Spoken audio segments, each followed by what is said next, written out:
Assalamu alaikum warahmatullahi wabarakatuh. Kamar yadda kuka sani suna shi wa kaji. Darasin a yau zan na muku yadda ake yin posting saboda a Facebook. Mutane da yawa ba su iya post a Facebook ba.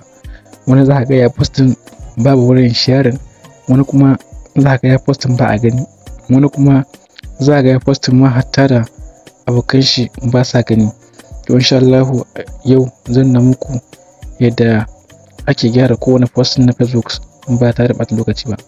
Amma kafin mu shiga cikin wannan bidiyon muka tsaye, idan ka kasance wani farko zuwa kan shi ta albarka, ka danna ana subscribing, ta yi bidiyo na gaba zai ƙayatar ko kuma burge ka ba tare da ɓata lokaci ba.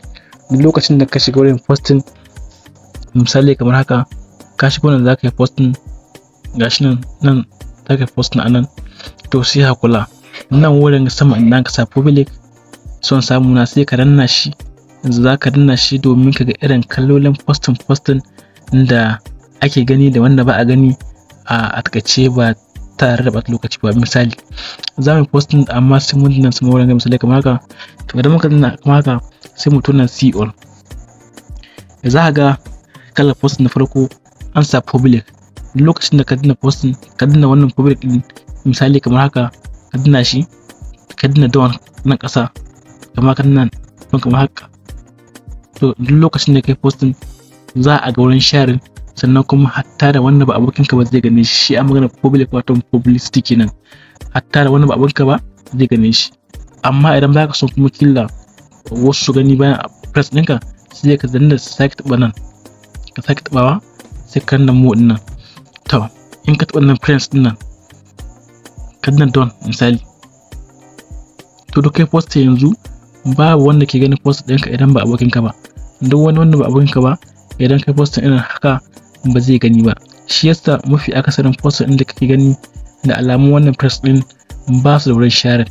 Duk wani post da kake gani bai da wurin sharing, to an yi shi ne a matsayin press ɗin ake so gani, ba wai an danna shi a matsayin public ba. Ko ka sani ko baka sani ba, yana sashen press. Matsayin ba haka post da wurin sharing ba, to ina mai tabbatar maka cewa ba public an kai post ɗin shi ba, an yi post ɗin shi a matsayin friend. Don haka sai mutum ya gyara. Kowa bayan kai post za ka gyarawa, sannan kafin kai post ma za ka gyarawa. Sai mutum na gaba misali mun ka taɓa sai mu kasa mu yi bayanin public, mu yi bayanin friend, sai kuma friend expect.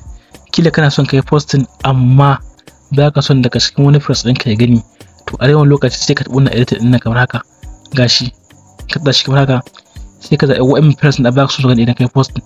Ga sunan sai ka zaɓa duk wanda ba ka so ya gani idan kai posting sai ka daɗa shi. Kana zaɓa shi ka danna don kamar haka save misali, ka danna save kamar haka, to duk wanda kai market ɗin nan ba za ka posting ba sai ka danna don. To duk wanda yanzu misali idan kai wannan post ɗin, to duk wanda ka danna can ba zai ga wannan post naka ba, sai idan wani ya screen shi ya nuna mai. Amma shi dai ya ga wannan post naka ba zai ga shi a Facebook. Da ba ta an fahimta. Sai mu tai mataki na gaba, shi kuma sai wannan sai wannan specify friend. Kila kana son kai posting amma mutum guda ko biyu kake so su ga wannan posting naka, so sai ka danna editing kamar haka. In ka editing kamar haka sai ka tafi ka danna shin wayana kake son kila ga wannan post ɗinka.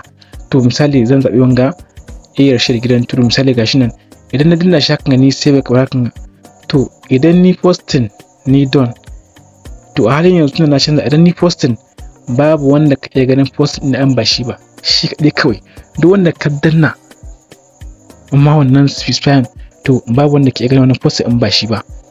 Babu wanda ka iya ganin wannan posting in ba shi ba a daidai lokaci. Akwai mutane da za su yi posting na mutum, kila suna son mutum guda ko biyu su gani daga cikin press ɗinsu, to za su yi wannan specifying sai su danna domin su yi posting. Suna nan posting insha Allah shi kaɗai wannan zai gani, amma idan shi ma ya hau online shi zai iya gani. To duk wanda ya hau online cikin waɗanda ka yi kan cewa kana so ka gani, to in Allah so shi zai agura mana post ɗin. Idan ba shi ba wanda zai ga wannan post ɗin, sai dai idan shi ya gani kuma ya haɗa mu wani. Da fata ka fahimta. To sai mu tai mataki na gaba, post na gaba. Yanzu sai gashi nan ga only me, gashi nan only me. Idan ka danna only me ɗin nan kai haka, sai ka danna don. In ka duba gashi ya nuna alamun kwaɗo, to duk lokacin da ka posting in dai post ɗinka na only me settings, to idan kai wannan posting babu wanda ka gani in ba kai ba. babu wanda ka gani in ba kai ba. Shi yasa wasu na amfani da only me idan suna son su aje wani abi sirri, za su sa posting only me su zo su yi posting din wannan abin da suke so su aje, tunda dai sun san cewa ba wanda ke ganin su in ba kai mai wannan posting ba. Kaɗai ne za ka shiga cikin profile ɗinka kai scroll kai wannan posting, amma mutum ba zai gani ba don ka posting a matsayin only me. Don haka ni kai ana wannan posting na sa posting only me ta yadda kila ba su a gane shi, ko kuma bayan ka posting ma za ka iya tura ka cinna wannan setting nashi ya kuma only me. Duk lokacin da ka danna ya kuma only me to da wani lokaci Facebook zai ɓoye wannan posting na zuwa da ba wanda za ka gani ne. Da fatan dai an fahimce ni. To haka ne ake yin posting a Facebook wanda mutane da yawa ba su sani ba. To kada ku manta dai ku share wannan bidiyo domin yan uwan masu su amfana. Da yake ina son duk wani post na ya zama public ne, to kaga na mashi public sai in na done. Idan ka duba nan saman post din za ka ansa public. To haka da wani posting zai cimma mutane kuma mutane za su ga wurin share domin su share. To sai a san yadda ake yin posting, saboda wani zai posting only friends amma ba tare da ya sani ba, sai ya tunanin wasu people sun gane shi wanda kuma sun san ba haka bane. To dama shi yana tsari da abubuwa aka abin da ya sa ya posting. Kada ku mance dai ku share wannan bidiyo. Nuhu Shehu Kajiji ke muku fatan alkhairi. Mu haɗu a bidiyon mu na gaba.